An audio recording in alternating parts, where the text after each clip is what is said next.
n'a aucune peine à nommer l'émotion qui le traverse. Il s'adresse la parole en son fort intérieur, comme il en a l'habitude, ainsi que deux amis entre eux le feraient, l'un confiant ses symptômes et l'autre établissant son diagnostic le plus scrupuleusement qu'il peut. D'ordinaire, sa propension naturelle à la prudence le conduit, chaque fois que son opinion est sollicitée, y compris par lui-même, à réclamer toutes sortes de délais avant de prononcer son jugement, lequel ne trouve à se formuler qu'à la condition de sans précaution de langage, par où il insiste sur le fait que ce n'est jamais là qu'un point de vue, éminemment révisable et toujours susceptible de contradiction. Mais aujourd'hui, il peut bien se répondre avec aisance, tandis qu'il officie alternativement dans les deux rôles, celui de qui se répand dans l'exposé de ses incertitudes et celui de qui prête à cet exposé son oreille indulgente avant de distiller quelques commentaires, en la circonstance, soucieux surtout de se montrer qu'il ne se perd pas de vue, que dans ce moment délicat, il est à lui-même son propre soutien, inénarrable acolyte toujours prêt à se seconder, s'offrant bras charitable et le concours de cette parole attentive. Il ne lui est pas difficile de conclure, avec une sorte de condescendance enjouée, que c'est là, face à cette femme avec laquelle il s'est assis un peu à l'écart de la réception. La scène se passe en un coin retiré du jardin où, pour vous situer les choses, il lui a proposé, la croisant en compagnie d'amis communs, de s'isoler un instant de ces moments collectifs pour boire un verre en duo. Disons le mot, de la timidité.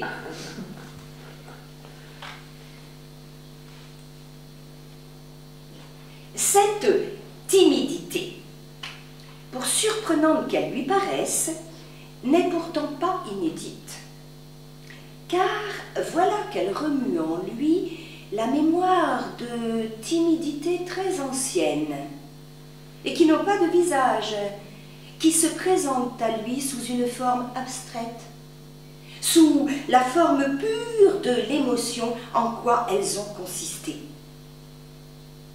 Ce sont là des timidités si lointaines, si floues, si fantomatiques, des timidités fluettes et rares, dont le spectre frémit à peine.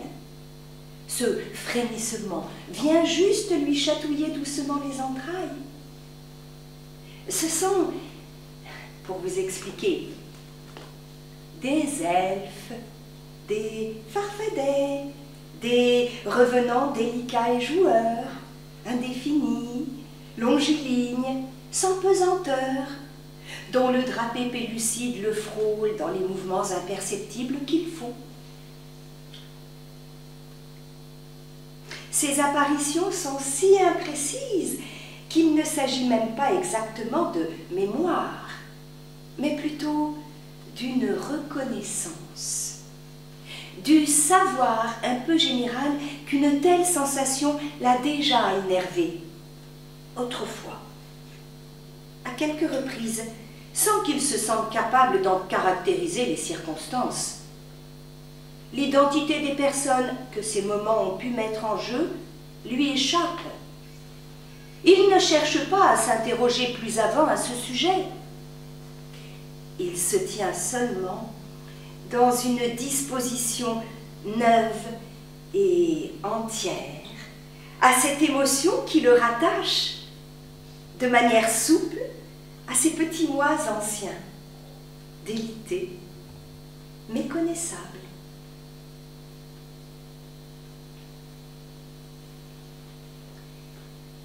Or, cette timidité produit en même temps deux effets contradictoires. La surprise devant sa capacité à éprouver, malgré qu'il en ait, un sentiment brut et limpide, devant la spontanéité cristalline, osons le mot, de l'émotion qui l'assaille, cette surprise lui est source d'agréables picotements. Pour rare qu'elle soit, d'une rareté qui fait éclore en lui cet enthousiasme imprévu, attendu que ce qui est rare s'apprécie supérieurement au reste. Cette timidité le relie conjointement à ces passés immémoriaux, non distincts, mais dont la somme des bonheurs se rappelle confusément à son souvenir. Et il n'est pas mauvais de ressentir ainsi ces pointillés par où son moi, dilué, vous savez ce que c'est, dans le grand flot des jours, a parfois émergé semblable à lui-même, silhouette déconcertante et en laquelle il est forcément émouvant de soudain se reconnaître. Comme si quelque chose qu'on croyait perdu vous était brusquement, fugitivement restitué. Sa timidité, en somme, lui semble irradier subtilement, plonger le coin de jardin où ils se trouvent assis tous les deux dans une sorte de halo, de nimbe lumineux tel que seul un quidam qui commence de s'éprendre peut les apercevoir.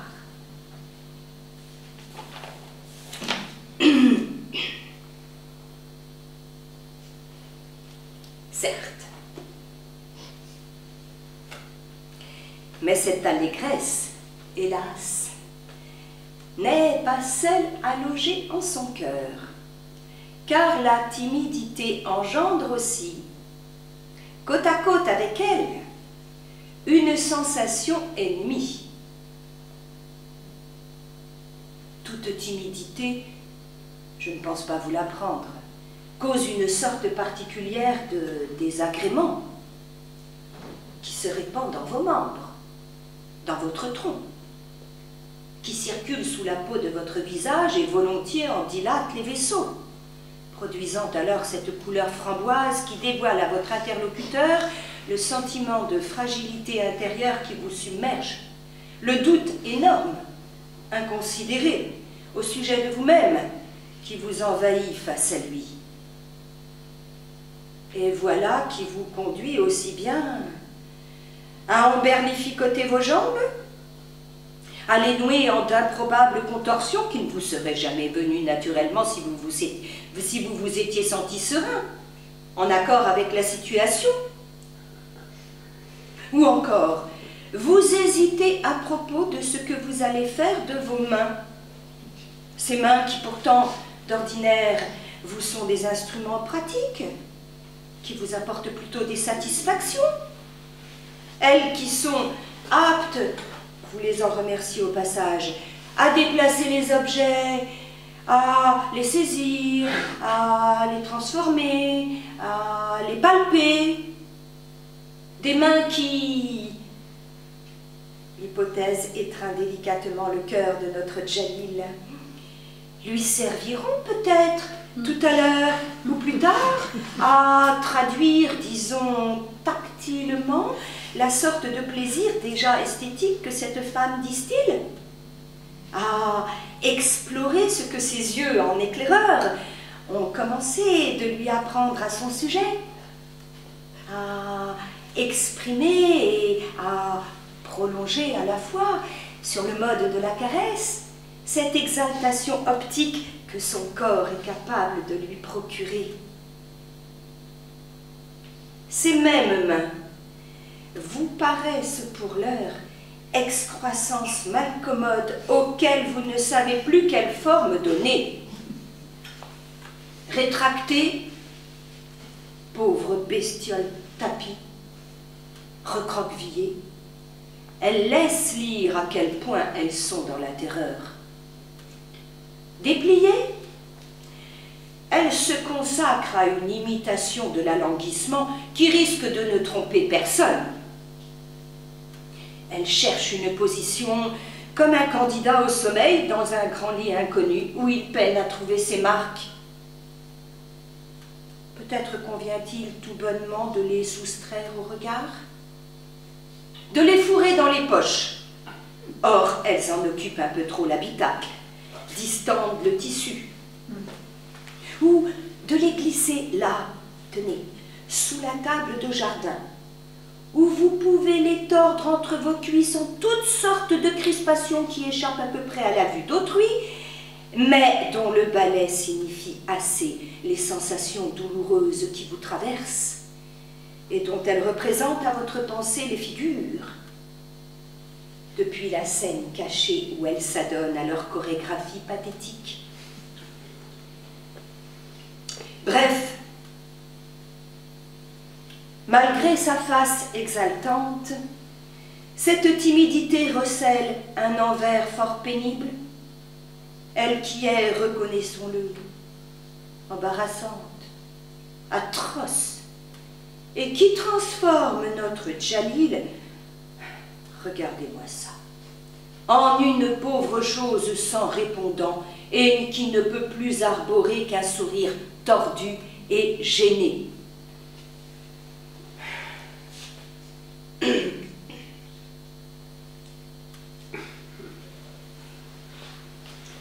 Cette allégresse et ce désagrément se mènent une petite guerre sur le terrain de son fort intérieur.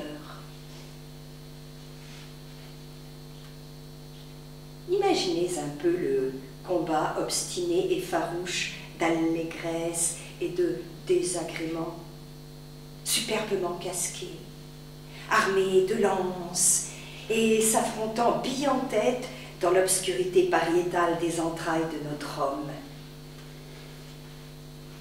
Allégresse, je vous présente les combattants. Neuve et proprette, l'arme bien lustrée, vigoureuse et novice, le cœur vaillant, l'âme belle, avec à la bouche un bon vrai sourire, et mettant à tout ce qu'elle fait une énergie débutante dont la spontanéité vous a un air frais et enviable.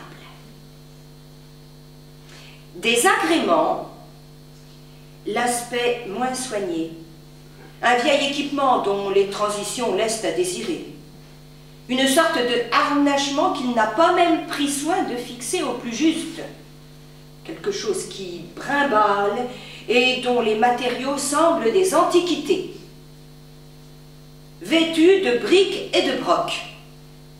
Et quant à son bouclier, vous ne m'étonneriez guère en me disant qu'il est fait de carton ou de papier mâché. Une bassine de cuivre, primitivement destinée aux confitures, en guise de casque, il en serait bien capable. Des chaussures mal lacées, dont les semelles se décollent, voilà qui parachève le relevé de son triste équipage. En garde. Et hop, écoutons le cliquetis de leurs armes. Voyez-moi ces passes habiles, ces échappées, ces esquives, cette botte, tenez, qui laisse une belle déchirure dans la chemise de l'adversaire, et ce contre qui part à son dégagement. Appréciez ce coup de manchette, ouh, pas piqué des hannetons. Cette écharpe, bien pensée, oh là là, applaudissez-moi cette nouvelle estocade. Et que dire de cette fente, avec joli effet du genou qui se porte en avant. Visez-moi ce moulinet, on est vraiment au spectacle. Et cette riposte qui tombe à point, ou craignez cette touche, qui eût pu être fâcheuse, louez cette volte.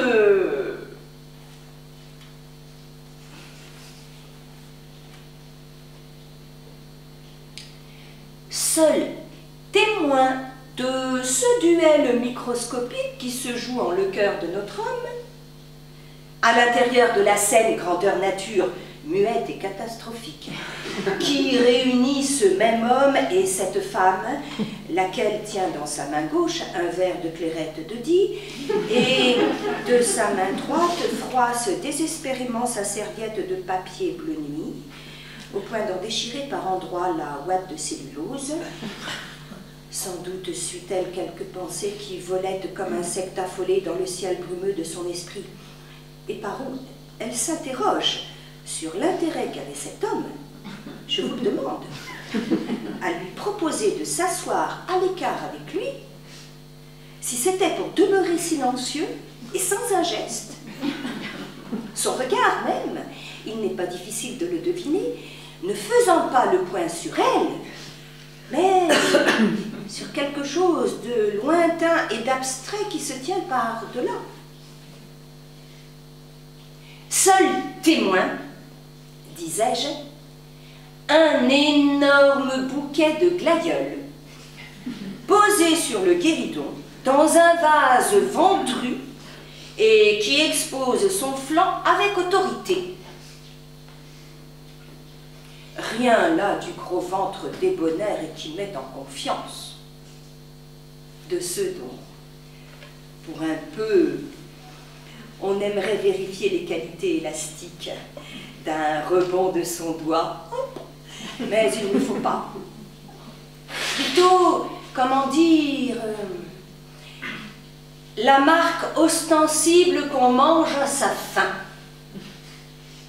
Car il y a, oui, quelque chose d'arrogant qu'on ne peut s'empêcher de trouver à ce vase. Quelque chose d'idéologiquement répréhensible, qui reflue de livres d'histoire désuets. La phrase de Marie-Antoinette, debout à sa fenêtre et s'étonnant des cris de la foule qui réclamait du pain. Comme si en une boucle automatique et qui se déclenche lorsque le regard effleure la porcelaine, c'était cette phrase que proférait le flanc pensu du vase. Donnez-leur des brioches. Donnez-leur des brioches. La femme, chiffonnant sa serviette, est assise devant ses fleurs comme en une composition faite exprès.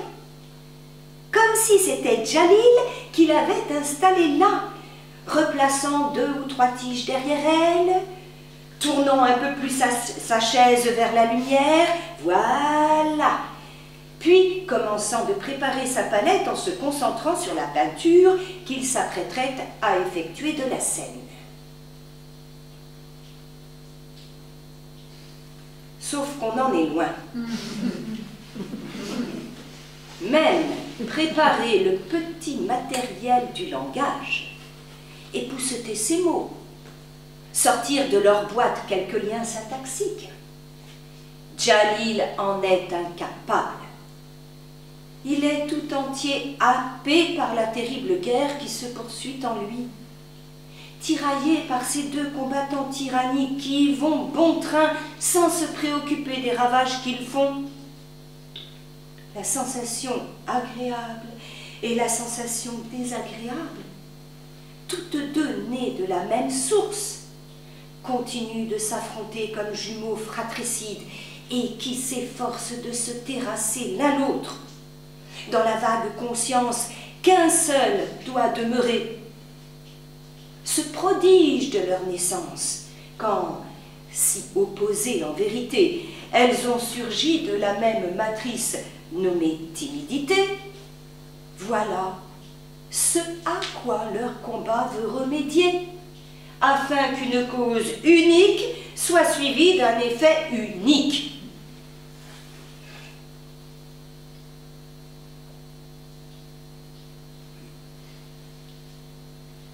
Pour être tout à fait sincère, allégresse et désagrément ont un peu tendance à patauger dans le marais des entrailles de notre homme. Leurs pas les éclaboussent, et ils ne sont pas jolis. Après quelques joutes, tout sali et défait, et aucun ne prenant sérieusement l'avantage. Allégresse, si pimpante dans les débuts, commence de s'essouffler sous son casque à présent de travers et qui lui cache en oblique la moitié supérieure droite du champ de vision. Toujours brave, tenant la lance à deux mains, elle vise désagrément du mieux qu'elle peut, mais on sent que quelque chose en elle s'émiette. Son apparence de plus en plus approximative, les mèches des cheveux échappés du casque, les maculatures sur les jambes, un bleu à son genou, un autre à son bras, ne sont que la part visible de ce qui, à l'intérieur d'elle-même, de plus en plus vacille. Désagrément n'en tire pas un grand bénéfice, mais il peut être satisfait de ne pas avoir le dessous malgré son armement de fortune et dont le fatras initial aurait pu le handicaper. Il se maintient à un bon niveau, ne fatigue pas, reste dans une forme constante. Son endurance le favorise.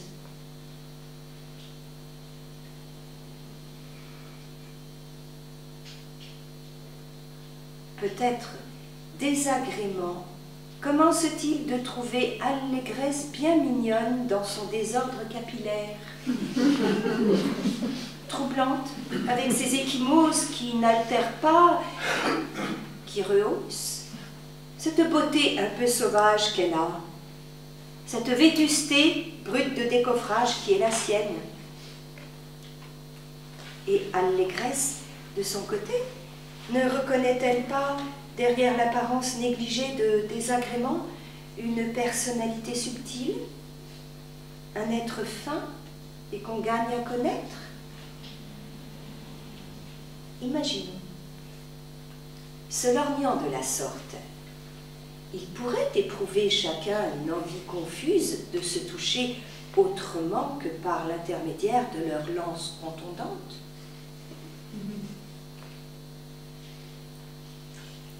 Rêvons de cela.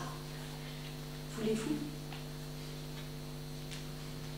Allégresse et désagrément, soudain interloqués devant la présence physique de l'autre, brutalement laisseraient tomber leur lance au sol et s'approcheraient main nue l'un de l'autre, jusqu'à ce que ces mêmes mains, celle d'Allégresse par exemple, se porte sur la bride de la sotte bassine à confiture et la dénoue pour ôter le couvre-chef de désagrément et recoiffer entre leurs doigts ses cheveux en pétard,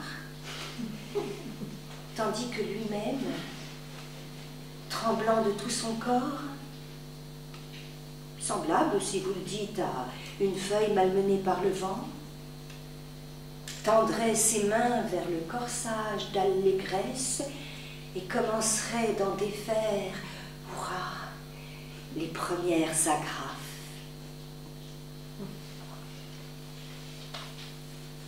On aimerait poursuivre un peu, se raconter l'histoire de la copulation bucolique d'Allégresse et de désagrément, inventer dans son détail leur étreinte profonde. Mais cette peinture dans laquelle vous voudriez vous lancer, et notre Djalil avec vous, porterait, y songez-vous, le coup de grâce à la situation déjà malaisée qui est la sienne. Ces imaginations augmenteraient inconsidérément le retard déjà critique qu'il a pris par rapport au moment où il aurait dû engager une véritable conversation avec la jeune femme. Et ce dont, dans les conditions actuelles, ni vous ni moi ne nous aventurerions à pronostiquer la réussite, deviendrait cette fois proprement et définitivement irrécupérable. Comme si son silence avait atteint un point de non-retour.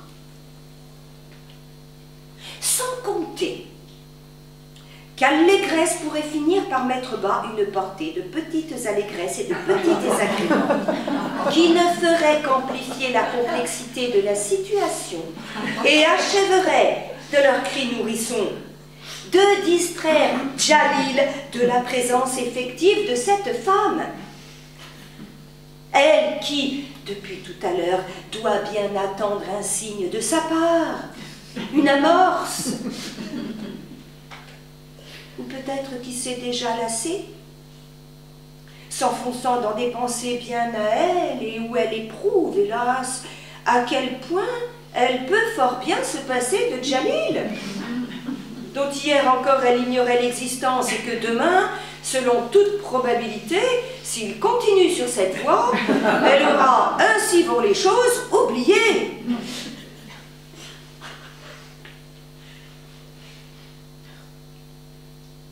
À moins, me direz-vous, vous qui, je le vois bien, vous faites l'avocat du diable, que cette union entre allégresse et désagrément ne produise en le cœur de notre Djalil une sérénité nouvelle. Leur réconciliation physique devenant en quelque sorte l'arrière-plan le plus favorable à un échange verbal avec la femme qui, ça n'est pas beau à voir, a fait de sa serviette bleu nuit une charpie.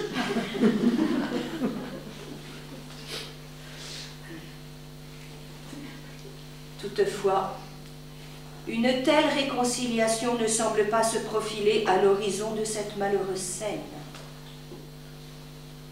Allégresse et désagrément combattent toujours, dans une approximation grandissante. Leurs lames, parfois, ratent leur cible, dérapent sur la propre chair de Djalil, l'écorchent, lui laissent toutes sortes de petites blessures à vif et dont la douleur le titille.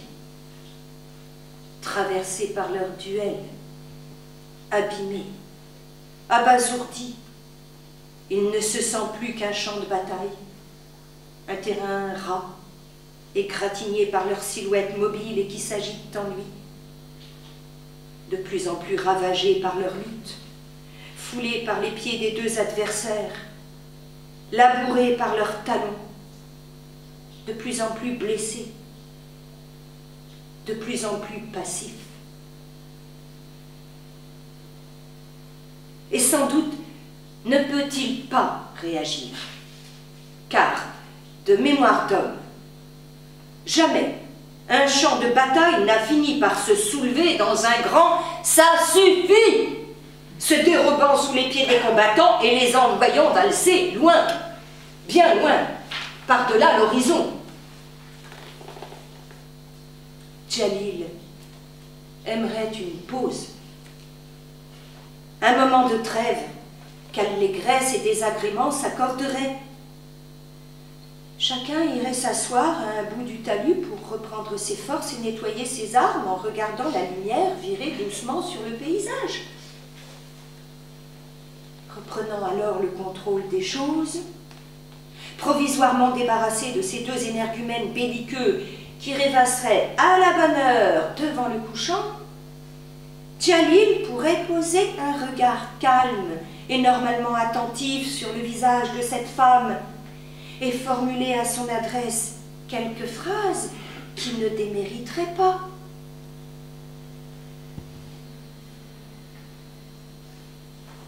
Mais le moyen de démêler leur corps à corps fougueux, car pour l'heure, c'est toujours un cliquetis d'armes dont le grabuge tinte aux oreilles de notre homme, un entrechoc ferrugineux de l'âme dans les aigus, que vient ourler la ligne basse des soupirs précipités et rauques que les belligérants expulsent à chaque coup qu'ils portent. Comme ces joueurs de tennis épuisés quand ils renvoient d'un geste puissant et qu'il leur coûte la balle qu'ils centrent dans le tamis de leur raquette. C'est une petite balle jaune, au toucher velouté, qui ne pèse pas bien lourd au repos quand on la tient dans sa paume. Et voilà qu'ils en repoussent le poids terrible, au titre que la vitesse, je n'ai pas besoin de vous expliquer, en démultiplie la masse en des proportions qui le rendent surhumain. Allégresse et désagrément luttent de plus belle, soufflant et à présent tout trempé dans l'excès de sudation que provoque l'effort, s'escrimant sans relâche. Ainsi, comme si c'était la grenade qui menaçait d'exploser et qu'il fallait à tout prix renvoyer dans le camp adverse, le joueur de tennis court éperdu lancer son tamis contre la balle, malgré la fatigue qui l'écartèle. Terrassé par tant d'obstination, notre Djalil se tient de plus en plus prostré, proprement voûté au-dessus de la table de jardin, courbé sous le poids de ces deux guerriers qui lui piétinent la nuque.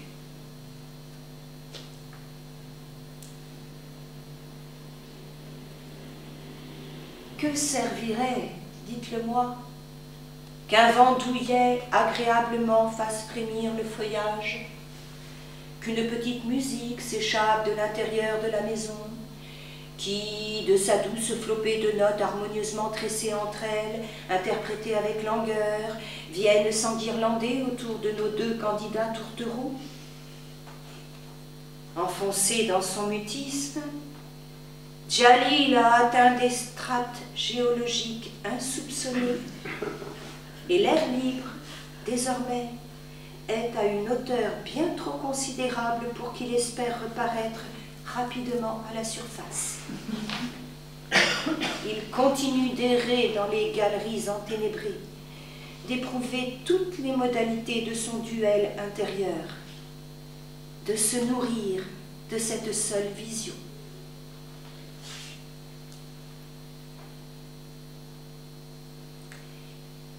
Et je ne crois même pas que, lorsque la femme, bouchonnant ce qui reste de serviette dans le cendrier de verre et montrant d'un geste ostentatoire et heurté, me semble-t-il, sa coupe de plastique vide pour donner comme excuse qu'elle va la remplir, finira par se lever de sa chaise de jardin et par disparaître sur la droite du champ.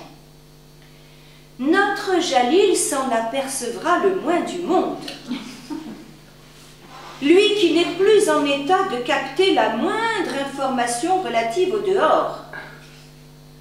Et pas plus celle de ce départ que la façon dont le ciel, d'un bleu tendre au moment où ils sont venus prendre place autour du guéridon, est en train de virer au gris anthracite, d'une manière qui menace le bon ordonnancement de la réception, du moins dans son versant de plein air, et qui laisse planer sur la scène, à présent réduite à notre Djalil esselé, mal assis, le visage tourné vers le sol, le regard hébété, tandis qu'ici ou là, les silhouettes plus souples et plus habiles de convives mieux à leur affaire essaiment dans le jardin en couple, trio ou quatuor, selon une disposition, ma foi, harmonieuse, le spectre d'une dévastation subite, où les traits brusques et puissants d'un orage impromptu pourraient bien en quelques minutes mettre à sac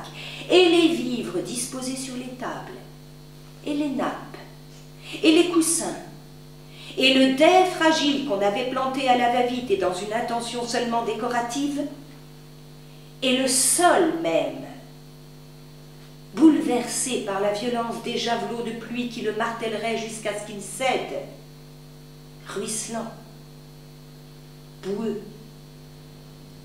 raviné.